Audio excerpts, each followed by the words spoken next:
in the past couple of weeks. Question is, what will KBG do? Will they still bring up the Ziggs into their draft? This is one of the expectations already. But for the side of FPX, this is not a question. I'm expecting Ziggs to be removed. And that's just it. It's perfect. That's just it. Perfect respect on both sides. But the support will be secured as a Galio here to help out on the Camille.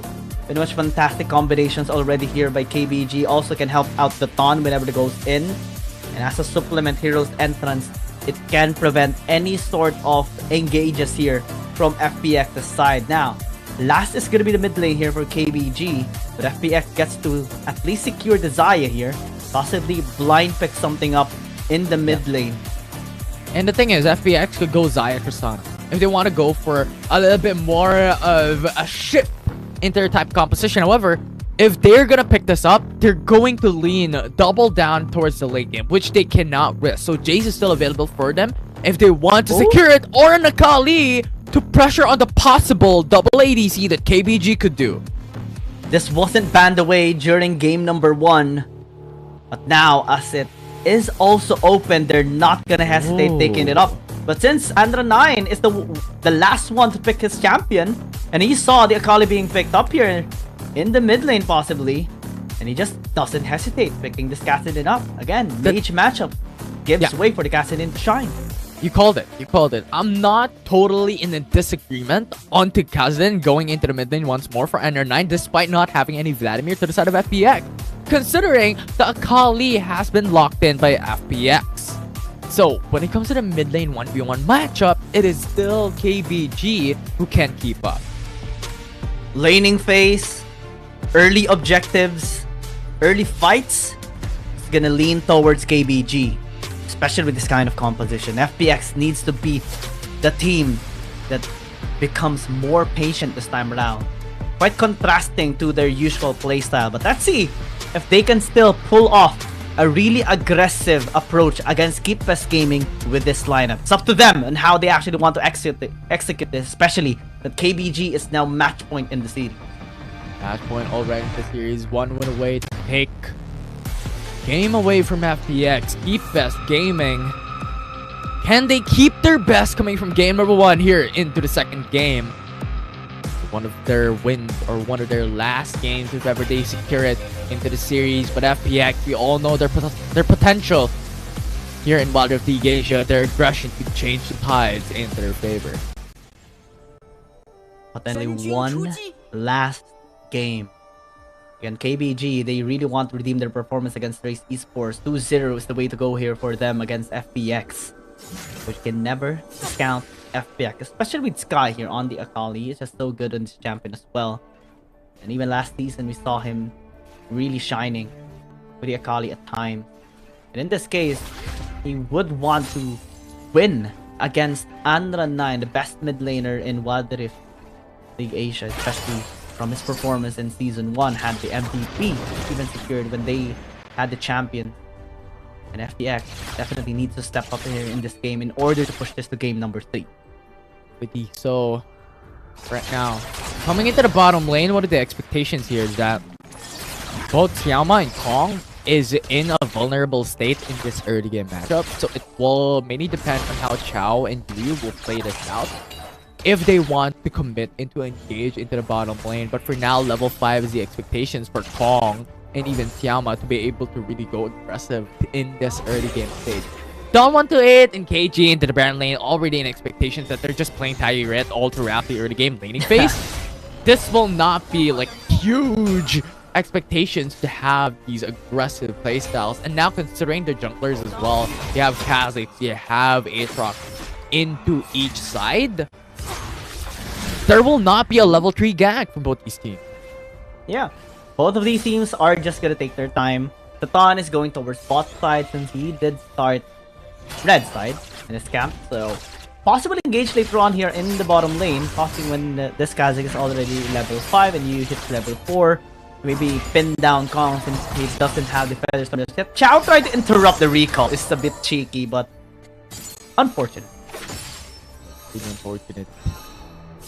Now, this is already the expectations, but we're already nearing that level 5 mark. We're in both these teams could now start up and ramp up when it comes to their pacing, when it comes to looking for those ganks. Sky already level 5 though, so Anran overextend. Perfect execution is available for them. The flash from Sky over the wall, turret trade, and now the Ton will be able to look up, catch up, and now Sky is stuck into the bush. Perfect execution, just turret trade, and now it's Kassadin who still will be securing that kill.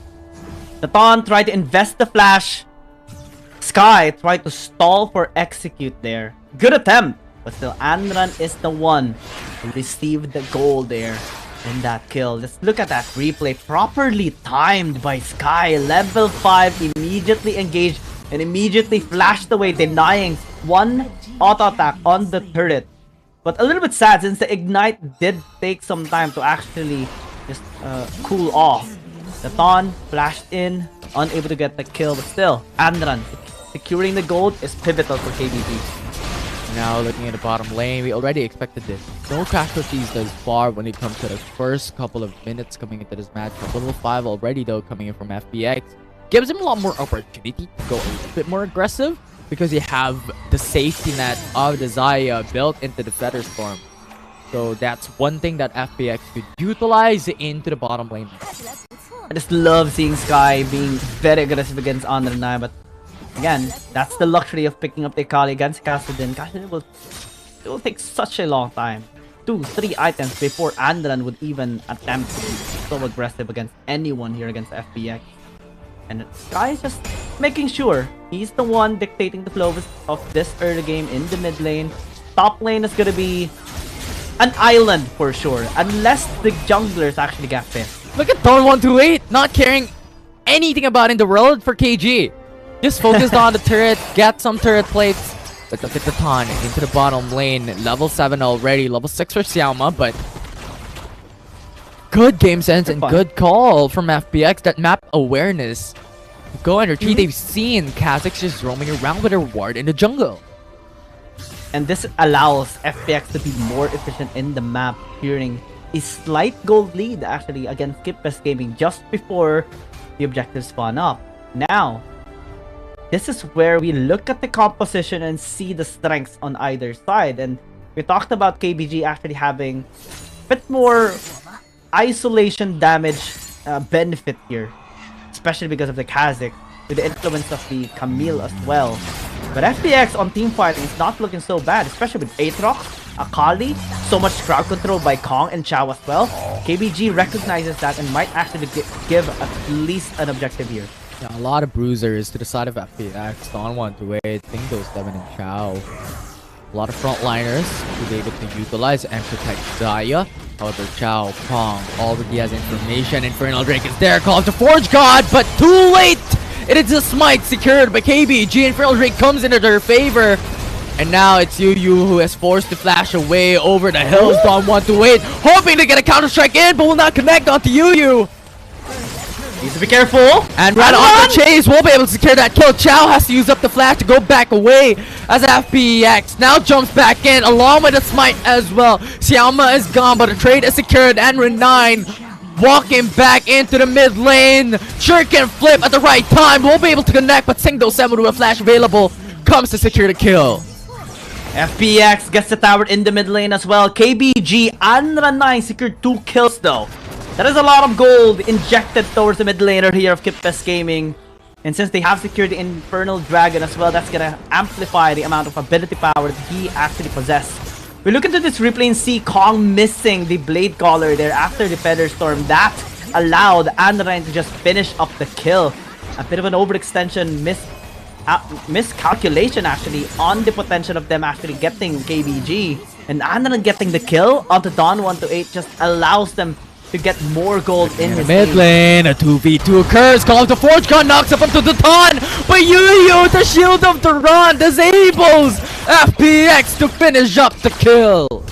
Great disengage tool from the Galio, fully utilized by Yuyu. And Ren9 now going on the split push journey, but needs to be very careful. Into the backside, onto the tri-brush at the moment. But KBG is aware, goes in. Well, able to push back FPX, considering how much rotations have occurred for KBG. Now FPX is denied of that possibility for gank. And so much gold injected to the carries right now here of KBG. It's a little bit more scattered on FPX's side, but at least Sky has been able to secure 3 kills so far. This maker has been picked up, going towards the second item right now. And Keeper's game will be a lot more cautious on the next succeeding fights just because of the pressure of the economy. But the thing is, it is only Sky who has the advantage across the board for KBG. Every single other lane is pretty much near exact when it comes to gold lead. For now,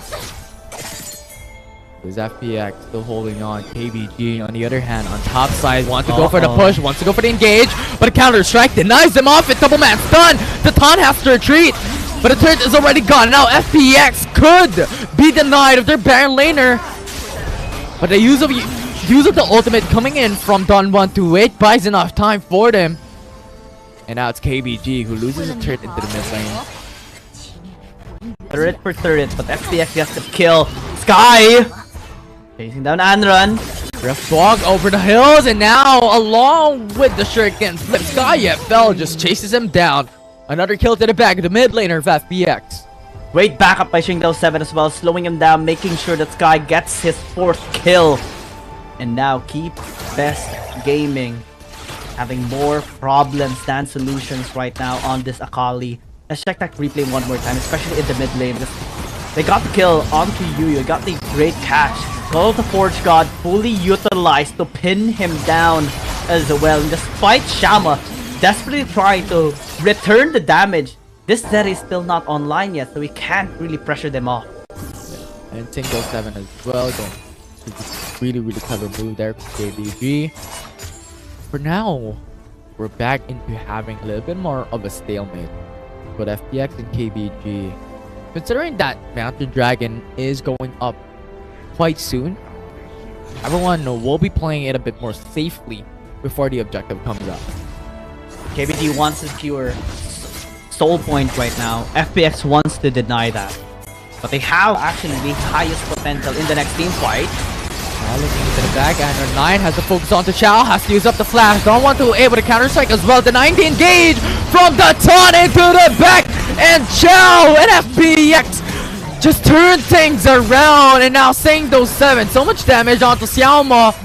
FPX just got the quadra with only 1 member left standing for KBG. That outplay by FPX, especially with Chow remaining alive with 1 HP, that allowed the counterplay, especially with the taunt fully committing to try and take that kill. And it got heavily punished for it.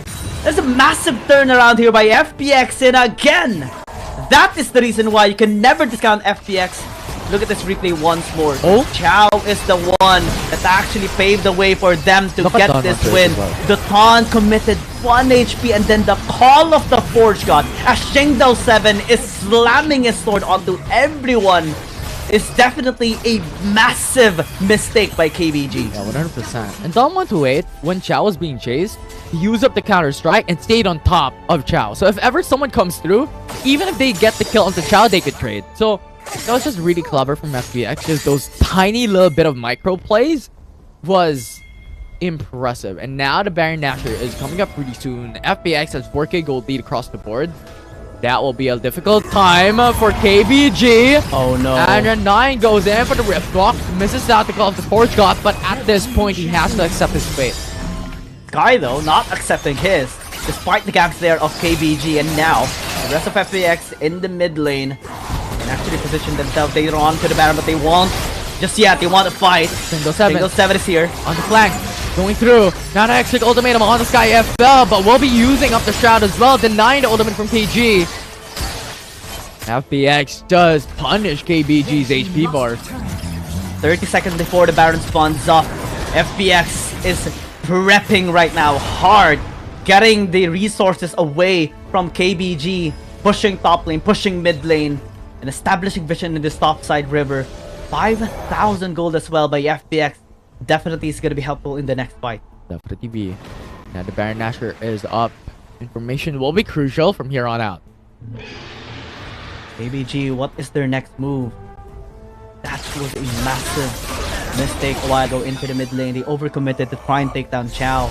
They also lost Andra9 in the top lane a while ago, gifting another goal to FPX, and now the FPX is pressuring them in all parts of the map. Is seen by FPX. Still hovering around the right quadrant jungle. Single 7. Now locking onto one. Chow just faked it. Goes for the call of the Forge God towards the mid lane. But that is a key ultimate already not available for Tiao. KBG can maybe make something happen. That something is actually Andra9 pushing into the top lane, but the tower is quite far, so might need to go towards the mid lane now. Just look at the con as well, going for the left quadrant jungle. Possibly push the top lane, get the wave priority, and after then, Baron Nashor will be available for them to take. But considering Ice Drake will come out really soon as well, I think this will be the priority for both these teams to pick up first before jumping into the Baron fight. Oh man, Baron fight is what allowed KBG to win in game number 1 through the taunt, stealing the Baron. Cow overextends a little bit. Still has Warmugs as he was stated, but KBG just punished that overextension. His HP will come back up really soon, but 6k gold B is not something that we can belittle for the side of FPX. Could have been FK for FPX. Just waiting for the next. At the moment, KBG is hovering around. Both these teams already in expectations that they will not engage and just wait for the Ice Drake to come back first, because that will buy them a lot of upscale when it comes to their capabilities coming into the Baron fight, and as well as the consideration that one team loses that Ice Drake battle, it will be the Baron that will be in trade for any of these two teams. 2,000 goal lead by Shingdo 7 against the Taunt is just absolutely insane as well. 3-4 members of FPX ahead by KBG. And that is very crucial. Again, this is a composition that is heavily invested on late game scaling as well. Keepage Gaming, they need to be very careful later on the next fight. Dragon gonna be spawning up in the next few. Magic is already up. Shingdo 7 will start this up. Well, Chow, you have Don 128 zoning away the opposing side. And Ice Drake will be given for free.